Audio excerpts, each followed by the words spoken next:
तो मैं आपसे दो तीन चीजें कहना चाहता हूं।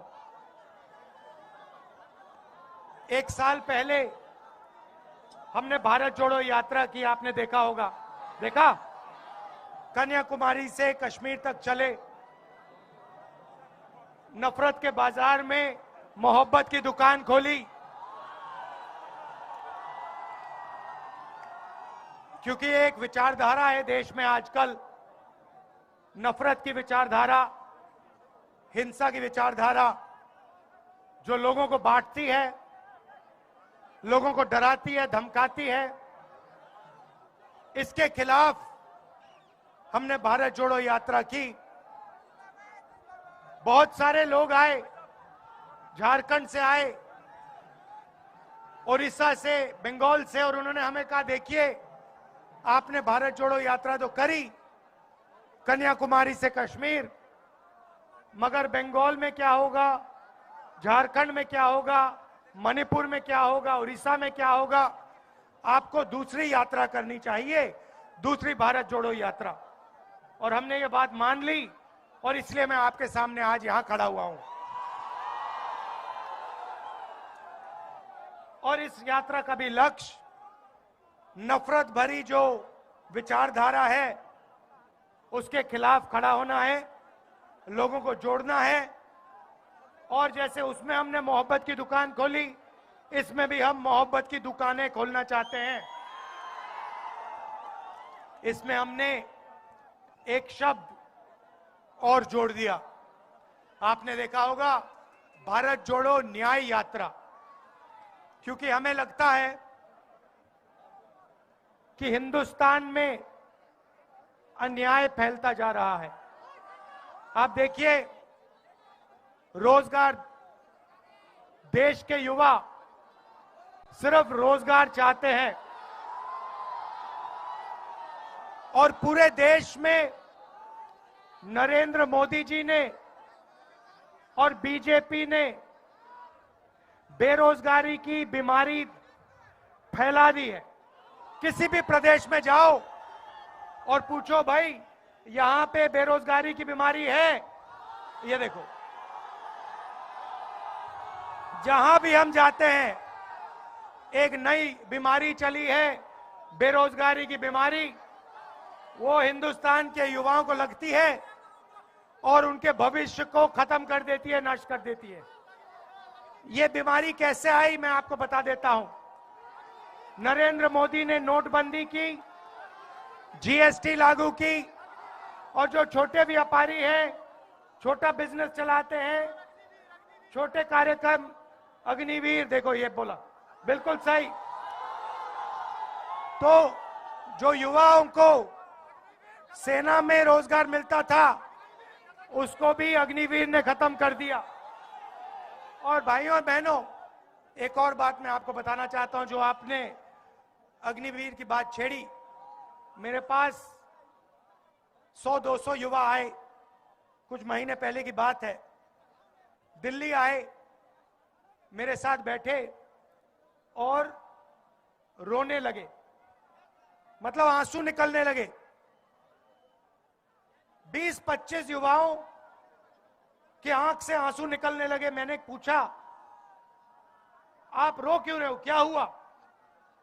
मुझे कहते, राहुल जी, हमने 5 साल सेना में जाने की प्रैक्टिस की, रनिंग की, वर्जिश की, हमें सेना में एक्सेप्ट कर लिया गया। हमारा जो सपना पूरा था, हमारा जो सपना था उसको पूरा कर दिया। और फिर 3 साल बाद हमें कहते हैं, टाल टाल कर कहते हैं, तुम्हें सेना में नहीं लिया जाएगा, क्योंकि अब अग्निवीर लागू हो गया है। ना तुम इधर के ना तुम उधर के। 1,50,000 युवाओं को पहले आर्मी में लिया और फिर आर्मी से निकाल दिया और उनको कहा कि तुम्हें सेना में नहीं लिया जाएगा और तुम्हें अग्निवीर में भी नहीं लिया जाएगा। और आज 1,50,000 युवा भटक रहे हैं, जंतर मंतर में बैठे हैं, क्योंकि उनके हाथों से सरकार ने रोजगार छीना है।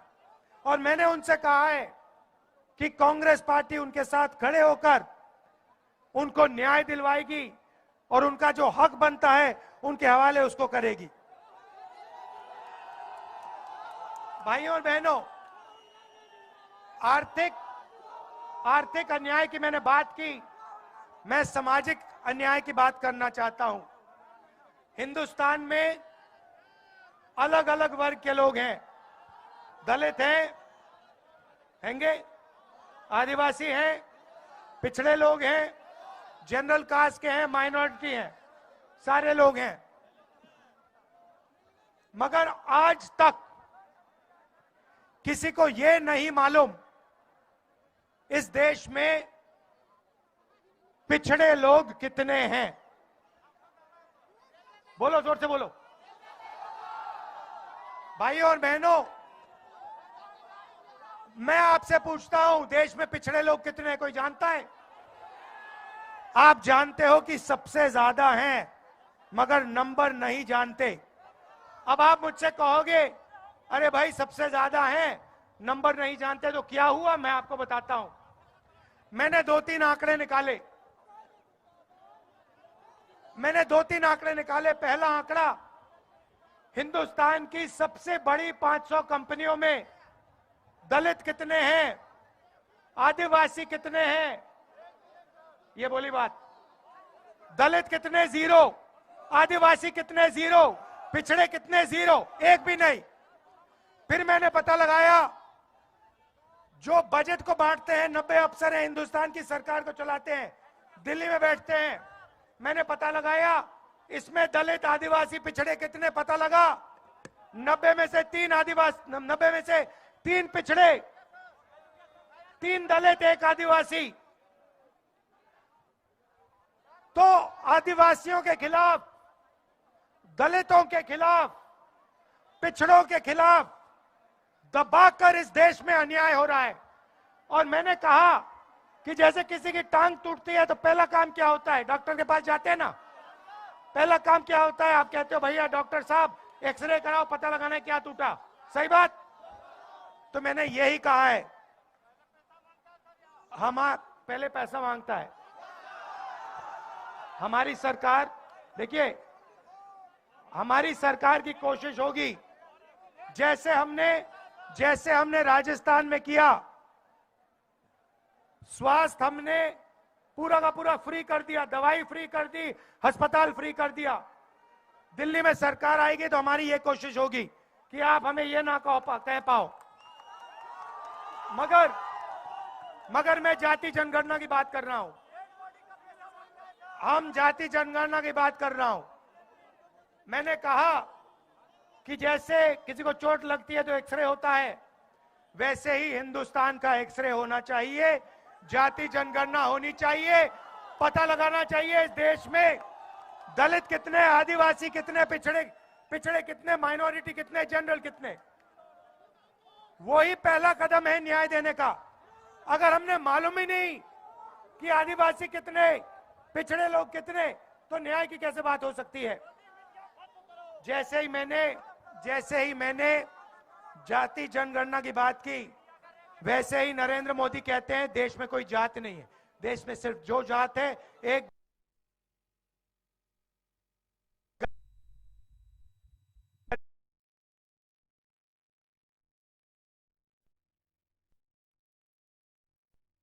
मैंने जाति जनगणना की बात उठाई। नरेंद्र मोदी कहते हैं देश में कोई ओबीसी नहीं, कोई दलित नहीं, कोई आदिवासी नहीं, देश में सिर्फ दो जात, एक अमीर और गरीब। अगर दो जात है नरेंद्र मोदी जी, तो आप ओबीसी कहां के? आप ओबीसी कैसे बन गए? ये मैं आपके सामने रखना चाहता था। देश को जोड़ना है, सबको एक साथ लाना है, और पूरे देश में ये जो नफरत का बाजार इन लोगों ने खोल रखा है, इसको बंद करना है और मोहब्बत की लाखों दुकानें खोलनी है। बहुत बहुत धन्यवाद। नमस्कार। जय हिंद।